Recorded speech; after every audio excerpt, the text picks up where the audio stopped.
नमस्कार। India debate में आप सबका स्वागत है। मैं हूं आशुतोष पाठक।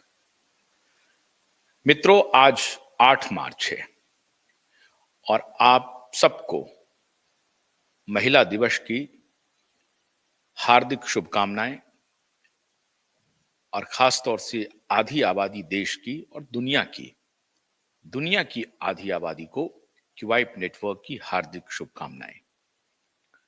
लेकिन आज 8 मार्च पर एक विशेष बात आपसे करना चाहूंगा और बात है स्ट्रेट। आपको कुछ बताना ही पड़ेगा, कहना ही पड़ेगा। वैसे तो महिलाओं के खिलाफ, लड़कियों के खिलाफ जो अपराध हैं उसमें कमी नहीं हो रही है, बढ़ोतरी ही हो रही है। लेकिन अगर इस एक मामले को थोड़ी देर के लिए आप, जो बहुत गंभीर मामला है, मैं उसे ये नहीं कह रहा हूं कि उसे आप छोड़ दें, लेकिन थोड़ी देर के लिए अन्य मामलों पर अगर आपकी निगाह जाएगी तो आपको बहुत गर्व का एहसास होगा। और उस गर्व में दो बड़े नेता ने देश में एक प्रकार से बाजी पलट दी। और यह कहना अतिशयोक्ति नहीं होगी कि योगी और मोदी ने, दोनों ने भारत में बेटियों की बाजी पलट दी। सबसे पहले उत्तर प्रदेश की मैं चर्चा करता हूं और एक ही चर्चा सबसे महत्वपूर्ण होगी। वो होगी उत्तर प्रदेश में और खास तौर से उन शहरों को जो दिल्ली एनसीआर का इलाका है। उन शहरों में पहले जो महिलाओं की स्थिति थी और आज जो महिलाओं की स्थिति है, आसमान धरती का फर्क है। और लखनऊ हो, कानपुर हो, आगरा हो और जो बड़े शहर हैं, बनारस हो, छोटे जो टायर 2 सिटीज हैं, उसमें भी छिटपुट घटनाएं हो रही हैं अभी भी। लेकिन अगर आपको याद हो, एंटी मजनू स्क्वाड, उसने ऐसा तहलका मचाया। वो मामला सिर्फ ये नहीं था कि प्रेमियों के खिलाफ एंटी मजनू स्क्वाड था। मजनू एक एक प्रकार का एक कैरेक्टर फ्रेम किया गया एडमिनिस्ट्रेशन की तरफ से कि वो मजनू जो बिना मतलब का लैला तलाश रहा हो।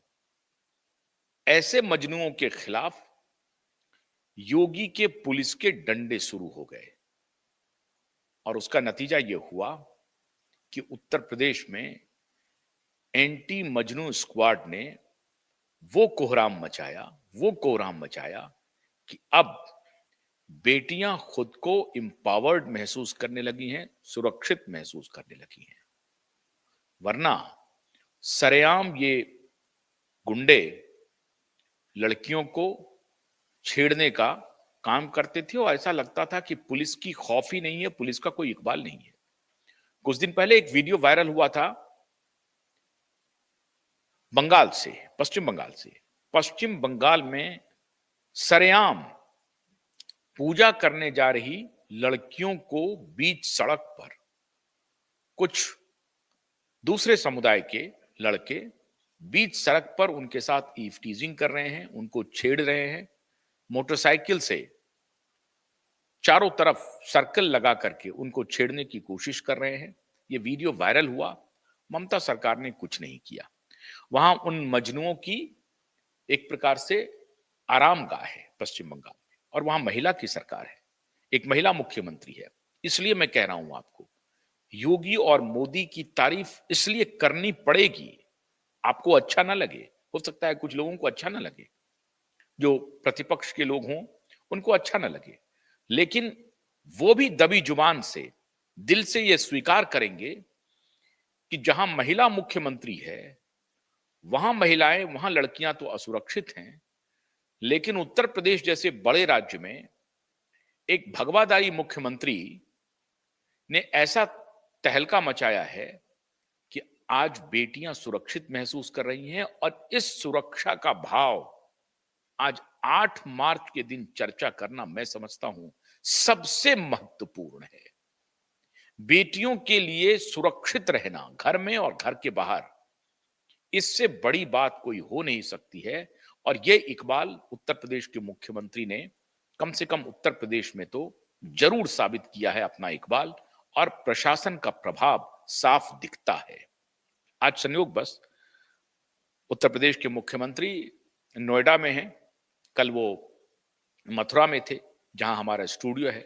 अभी थोड़ी देर पहले महज 500 मीटर की, 500 भी नहीं, 400 मीटर की दूरी से वो गुजरे हैं।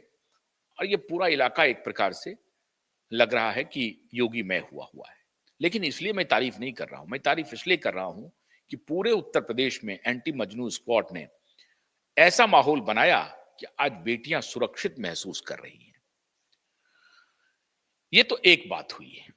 लेकिन आज केंद्र सरकार ने अपना लेखा जोखा दिया है, और उस लेखे जोखे को मैं आपके सामने आज बताना चाहता हूं।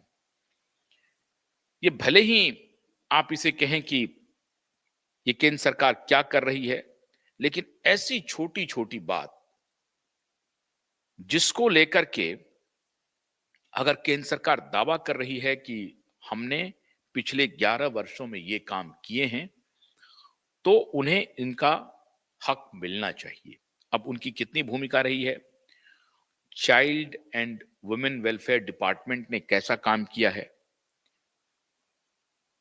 जो सबसे पहला इंपॉर्टेंट विषय है, प्रत्येक 1000 में जो बर्थ रेट था हमारा, उसमें 918 लड़कियां थीं।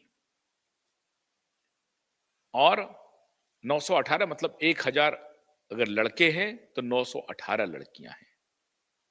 मतलब आप समझ लीजिए कि 82 लड़के को लड़की नसीब नहीं होगी, अगर उस हिसाब से देखेंगे तो। ये हमारा रेशियो था, सेक्स रेशियो।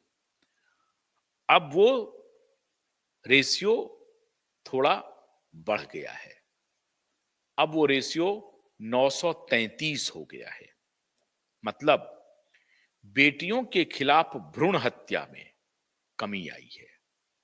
बेटियों के पैदा होने पर अब लोग मातम नहीं मनाते हैं, बेटियों के पैदा होने पर लोग जश्न मनाते हैं, लोग खुशियां मनाते हैं। ये भाव योगी मोदी ने पैदा किया अपने समाज में। और आप एक ये भी बात कह सकते हैं कि समाज भी धीरे धीरे अब मैच्योर्ड हो रहा है, परिपक्व हो रहा है। उसे समझ में आ रहा है कि हमें बेटी और बेटे में कोई फर्क नहीं करना है। हैरानी होगी आपको कि 2-3 जो विभाग हैं पढ़ाई में, उसमें साइंस एंड टेक्नोलॉजी, इंजीनियरिंग और मैथमेटिक्स, STEM, इसमें लगभग 50% की भागीदारी बेटियों की हो गई है। Science, engineering, mathematics, science, technology, engineering, mathematics, mathematics खास तौर से। अब फिजिक्स केमिस्ट्री तो हो ही गया, साइंस हो गया तो फिजिक्स केमिस्ट्री भी हो गया, बायोलॉजी भी हो गया, इंजीनियरिंग हो गया, टेक्नोलॉजी हो गया। और मैथमेटिक्स में भी बेटियों की भागीदारी लगभग 50% तक हो गई है। जो इंजीनियरिंग किसी जमाने में बेटों के लिए एक प्रकार से सुरक्षित पेशा था, अब उसमें बेटियों की दखल लगभग 50%। ये बहुत बड़ा जंप है, बहुत बड़ा जंप है। सरकार का मतलब यह होता है कि आप एक कंड्यूसिव एनवायरनमेंट देते हैं, आप एक ऐसा वातावरण देते हैं, ऐसी वातावरण देते हैं जिसमें आप अवसर देते हैं, और वो अवसर मिल रहा है। और ये पिछले 11 वर्षों में इस तरह का जंप हुआ है, तो जाहिर है सरकार अपना पीठ थपथपाएगी और आपको ये बोलना पड़ेगा, ये कहना पड़ेगा कि हां, अगर इन डिपार्टमेंट्स में ऐसे विषयों में बेटियों की रुचि बढ़ी है, इसका मतलब है कि बराबरी के साथ आपके साथ बेटियां आकर के खड़ी हो गई लड़कों के मुकाबले। आप इंजीनियर हैं, वो भी इंजीनियर हैं। आप साइंस में बड़े तुर्रम खां हैं, तो वो भी तुर्रम खां बन गई हैं। और वो भी अब मैथमेटिक्स पढ़ रही हैं। पहले जो आप सोचते थे मैथमेटिक्स तो लड़कियों का विषय ही नहीं है, लड़कियों का विषय होता था होम साइंस। होम साइंस में क्या होता था? खाना बनाना, खाना पकाना, पाक पाक विद्या उसको कहते थे। भोजन बनाना, भोजन, वो ठीक है, अच्छी विद्या है, लेकिन आपको ध्यान हो कि दुनिया का जो सबसे बड़ा सेफ है, दुनिया का, भारत में भी, वो मेल है, फीमेल नहीं है। तो उसमें भी इनकी दखल अधिक होती थी। पाक विद्या पर पूरी, घर में घरेलू, घर में पाक विद्या का मतलब होता था महिलाएं, लेकिन दुनिया का सेफ, बड़े बड़े होटल्स में सेफ अगर होंगे तो वो पुरुष, वहां भी इनका दबदबा। खैर, लेकिन अब वो होम साइंस पढ़ने वाली बेटियां नहीं रही। अब बेटियां आपको इंजीनियरिंग पढ़ रही हैं, साइंस पढ़ रही हैं, मेडिकल में जा रही हैं। भारत में सैनिक स्कूल और नेशनल डिफेंस एकेडमी लड़कियों के लिए खोलना एक प्रकार से दिवा स्वप्न था। सरकार ने लड़कियों के लिए अलग से सैनिक स्कूल और नेशनल डिफेंस एकेडमी की स्थापना की, और इसके लिए अगर सरकार, मोदी अगर पीठ थपथपाए अपनी, तो आपको थपथपाना चाहिए। कोई ये नहीं कि प्रधानमंत्री की हम तारीफ कर रहे हैं या योगी जी की तारीफ कर रहे हैं, जो सच बात है वो आपके सामने रख रहे हैं। वुमेन आर्म फोर्सेस के लिए आप कल्पना कर सकते हैं, परमानेंट कमीशन बनाया गया। पहले तो महिलाओं की एंट्री नहीं होती थी सेना में, अब न सिर्फ सेना में एंट्री हो रही है, परमानेंट आर्म फोर्सेस के लिए वुमेन कमीशन का गठन किया गया। अब फिर आप कहेंगे कि मोदी का पीठ थपथपाए नहीं, तो कैसे करेंगे? मोदी का पीठ थपथपाना पड़ेगा। 48% जो नए स्टार्टअप हैं, उस स्टार्टअप कंपनी में कम से कम एक महिला डायरेक्टर है। अब आप चाहे वो पति पत्नी ही हो, कोई प्रोफेशनल ही हो, लेकिन किसी न किसी रूप में जो नई स्टार्टअप कंपनी बन रही है, उसके 48%, लगभग 50% समझिए, 48% कंपनियों में एक महिला कम से कम डायरेक्टर जरूर है। इसको कहते हैं विमेन एम्पावरमेंट। कहां तो इंजीनियरिंग, कहां तो साइंस, कहां तो मैथमेटिक्स, कहां तो मेडिकल, कहां तो डिफेंस, और अब एंटरप्रेन्योरशिप में भी, बिजनेस में भी, व्यापार में भी वो खड़ी हो रही हैं। और खड़ी हो रही हैं तो कोई पोछा लगाने के लिए नहीं खड़ी हो रही हैं, वो कंपनी में डायरेक्टर बन रही हैं, 48%। अब ये जो मुद्रा योजना आई, उसमें आप हैरान होंगे कि मुद्रा योजना का, भारत सरकार की मुद्रा योजना के जो लाभार्थी हैं, उसमें 70% महिलाएं हैं। तब मैं कह रहा हूं कि बेटियों की बाजी इन दोनों नेताओं ने पलट दी। मैंने क्यों खास कहा, और अभी एक आध दो और जिक्र करूंगा। अभी कर्नाटक की एक खबर आई है, वो मैं बताऊंगा आपको। 70% जो भागीदारी रही है या बेनिफिशियरी रहे हैं मुद्रा योजना की, वो महिलाएं हैं। अब 10 करोड़ रूरल महिलाएं जो हैं, वो सेल्फ हेल्प ग्रुप के माध्यम से लाभ ले चुकी हैं।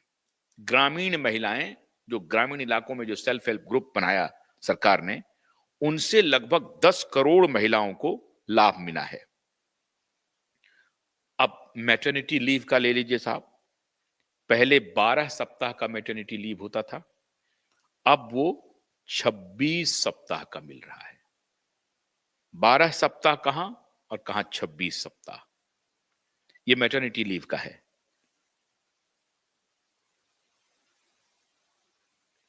अब 3.7 करोड़ लाभार्थी, जो 16,500 करोड़ पीएम मातृ बंधन योजना,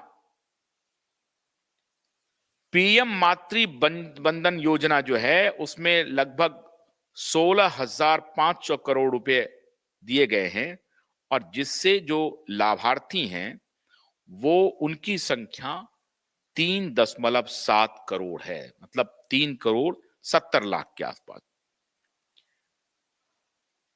पीएम आवास योजना जो है, वो पीएम आवास योजना के आंकड़े सुनेंगे तो वो आपके होश उड़ जाएंगे। पीएम आवास योजना में 74% घर की मालिक नहीं, मालकिन उनके नाम से 74% महिलाओं के नाम से प्रधानमंत्री आवास योजना आवंटित हुए हैं। माने मालिकाना हक पुरुष को नहीं है, मालिकाना हक महिलाओं को है। वो उसकी संख्या 74% है। टोटल पीएम आवास योजना का 74% जो मालिकाना हक है वो महिलाओं के नाम है, पुरुषों के नाम नहीं है।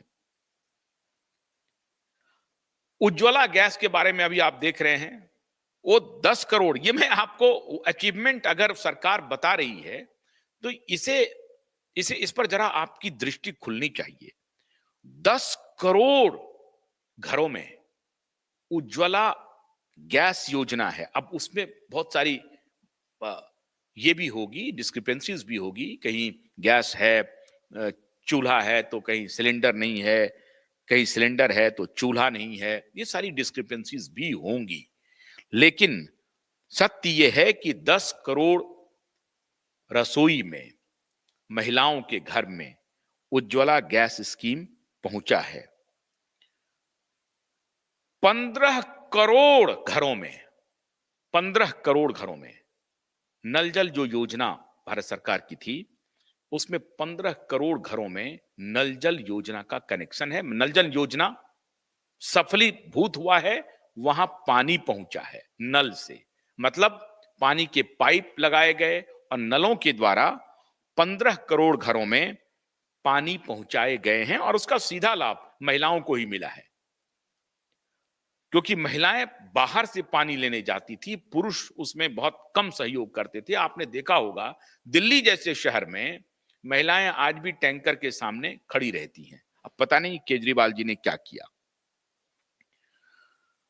अब महिलाओं के लिए, जिसके बारे में प्रधानमंत्री अक्सर हर जगह से, चौक चौराहे, किसी भाषण में, लाल किले के प्राचीर से, वहां से वो बोलते रहते हैं एक बात जो सबसे महत्वपूर्ण थी सैनिटेशन को लेकर के। टॉयलेट नहीं होने से जिस एक वर्ग को सबसे ज्यादा तकलीफ थी, और वो तकलीफ आज से नहीं हजारों वर्षों से थी, सैकड़ों नहीं हजारों वर्षों से, वो तकलीफ थी महिलाओं को टॉयलेट नहीं होना। अब उसका आंकड़ा देखिए, 12 करोड़ 12 करोड़ टॉयलेट का निर्माण सरकार ने करवाया है और उसका डायरेक्ट लाभ महिलाओं को मिल रहा है। अब दो और जिसको लेकर के आपको बहुत खुशी होगी, जो पीठ थपथपाते हैं हमारी भारतीय जनता पार्टी की सरकार और मोदी जी और योगी जी, ट्रिपल तलाक का एबॉलिशन और हज पर पहले मुस्लिम महिलाओं को जाने का, अकेले मुस्लिम महिलाओं को जाने का अधिकार नहीं था। भारत सरकार ने कहा कि अगर कोई अकेली मुस्लिम महिला भी हज पे जाना चाहती है तो ये अधिकार उन मुस्लिम महिलाओं को मिलेंगे। एबॉलिशन ऑफ ट्रिपल तलाक जो था, अब ये बताने की जरूरत नहीं है ट्रिपल तलाक के मामले में कि ये क्या था। ट्रिपल तलाक को भी खत्म कर दिया गया और आज इस मामले में किसी भी मुस्लिम महिलाओं से पूछिए, उनसे नहीं जिनके ब्रेन वॉश्ड हैं, जो किसी एजेंडे के तहत कर रहे हैं, जो किसी एजेंडे के तहत सरकार कुछ भी करेगी तो ये हिंदूवादी सरकार है, सनातन की सरकार है, तो इनका विरोध करने के लिए ऐसी कुछ पढ़ी लिखी महिलाएं हैं समाज में जो कहती वो कोई खास बात नहीं है। ये कुरीति थी, इस कुरीति को स्वीकार करना चाहिए हमारे अकलियत भाई बंधु को। और अधिकतर लोगों ने, 90% लोगों ने इसकी सराहना की, 90-95% लोगों ने इसकी सराहना की। और महिलाएं तो लगभग समझिए 99%, 1-2% जो एजेंडा चलाने वाली हैं वो इसकी आलोचना करती है, क्योंकि उनको लगता है कि इंक्रोचमेंट है। मोदी ये काम कर रहा है, मोदी गलत कर रहा है, कौम के खिलाफ गलत काम कर रहा है। और कौम के खिलाफ गलत का नैरेटिव चलाने वाले जो मौलवी हैं, कठमुल्ले, उनके साथ वो महिलाएं भी खड़ी हैं जो एजेंडा चला रही हैं, जो कि हिंदू मुसलमान के बीच में मित्रता होने नहीं देना चाहते हैं। वो एक दो खाई बना करके रखना चाहते हैं, बड़ी खाई बना करके रखना चाहते हैं दोनों के बीच में। लेकिन भारत सरकार ने महिला को महिला ही समझा, महिला को मुस्लिम, महिला को हिंदू, महिला नहीं समझा। और जहां भी जो भी कुरीतियां थी उसको भारत सरकार ने हटा दिया, और इसके लिए बड़ी तारीफ भी हो रही, प्रशंसा भी हो रही है। इसलिए 8 मार्च के दिन मैं समझता हूं कि मुस्लिम महिलाओं को सेलिब्रेट भी करना चाहिए, सेलिब्रेट कर भी रही हैं। 1% जो एजेंडा चलाने वाले लोग हैं और चलाने वाली महिलाएं हैं, उसका तो कुछ किया नहीं जा सकता। अब ये जो उपलब्धि है, ये उपलब्धि ऐसी है जिसको आप नकार नहीं सकते हैं। और आज अभी खबर आ रही है कि दिल्ली सरकार कुछ अलग घोषणा करने वाली है, या बल्कि घोषणा कर चुकी है। 2500 रुपए देने के लिए अब वो एक पैराफर्नेलिया डिसाइड कर रही है कि किनको 2500 रुपए दिया जाए, उसका आधार क्या हो। ठीक है, ये उनका प्रेरोगेटिव है दिल्ली सरकार का, उनको करना चाहिए। अब एक खबर मैं आपको बता रहा हूं, कर्नाटक में कांग्रेस की सरकार है। आप ये कहेंगे कि नहीं, भाजपा सरकार की मैं तारीफ कर रहा हूं, बिल्कुल नहीं है।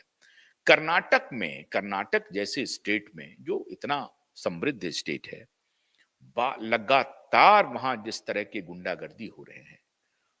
अभी की खबर आ रही है 1-2 दिन पहले की, कि कुछ इजरायली महिलाएं वहां पर गई थी और भारत के भी कुछ पर्यटक महिलाएं थी, उनके खिलाफ, अलग स्टेट के जो पर्यटक गए थे उनके खिलाफ वहां जो अपराध हुए हैं, अब उस पर क्या सरकार संज्ञान ले रही है मुझे नहीं मालूम। ये किसी भी स्टेट में हो सकता है, बीजेपी शासित सरकारों में भी हो रहे हैं, खाली कांग्रेस में नहीं, बीजेपी शासित सरकारों में भी हो रहे हैं। ऐसे अपराधों पर सरकार को संवेदनशील होना चाहिए, और हो भी रहे हैं। लेकिन उत्तर प्रदेश में और योगी के संज्ञान में अगर कोई भी इस तरह की बात आती है तो उस पर जरूर नोटिस लिया जाता है। एक जो अफसोस है, एक जो दुख है मोदी सरकार से, वो ये कि दिशा साल्यान की मृत्यु पर, दिशा साल्यान के बलात्कार होने की खबर पर मोदी सरकार मौन है, अभी तक मौन है। और 8 मार्च के दिन मैं एक बार दोबारा अपील कर रहा हूं प्रधानमंत्री नरेंद्र दामोदर दास मोदी जी से और हमारे गृह मंत्री अमित शाह जी से, कि कृपा करके उस अबला बेटी को, उसके परिवार को न्याय दिलाने की हमारी क्यूबाइब नेटवर्क की मुहिम को सुनिए। मैं आपसे आग्रह कर रहा हूं, आप अच्छे काम कर रहे हैं, आपने बेटियों की तकदीर बदली है। तो एक बेटी जिसको न्याय अभी तक नहीं मिला है, उस पर आपकी खामोशी क्यों है? उस खामोशी को आप तोड़िए, ये मैं विशेष आपसे प्रार्थना कर रहा हूं। मित्रों, बेटियां बढ़ के समाज में आगे बढ़ रही हैं। कुछ हद तक सरकार की भूमिका है आगे बढ़ने में, बहुत हद तक बेटियों की खुद की भूमिका है, माँ बाप की भूमिका है, और समाज की भी एक भूमिका कह सकते हैं कि समाज ने भी अपना मानस बनाया है। बेटियां और परिवार ने जब अपना मानस बनाया तो उससे समाज का मानस बना, और जब समाज का मानस बना तो देश का मानस बना, और देश का जब मानस बना तो नेता मजबूर हो गए उनको एनवायरनमेंट देने के लिए। तो इसलिए नेताओं का भी मानस बना। लेकिन मानस बनाने में हमारी बेटियां ही हैं। उन्होंने अपने आप को मजबूत रखा, उन्होंने खुद को कमतर नहीं होने दिया, और वो आगे बढ़ रही हैं। तो आपको सैल्यूट है, हमारी बेटियों को, देश की महिलाओं को, माताओं बहनों को क्यूबाइब नेटवर्क की तरफ से 8 मार्च की ढेर ढेर सारी शुभकामनाएं। आप इसी तरीके से अपनी भागीदारी को बढ़ाते रहें, एक दिन पुरुषों से बहुत आगे, मीलों आगे निकल जाएं। इसी आशा के साथ हम आपसे ये प्रार्थना करते हैं कि आप अपनी भागीदारी को बढ़ाते रहें, और क्यूबाइब को भी अगर सब्सक्राइब नहीं किए हमारी माताएं बहनें तो सब्सक्राइब भी करें, और वीडियो अच्छा लगे तो शेयर भी करें, लाइक भी करें। बहुत बहुत शुक्रिया, नमस्कार।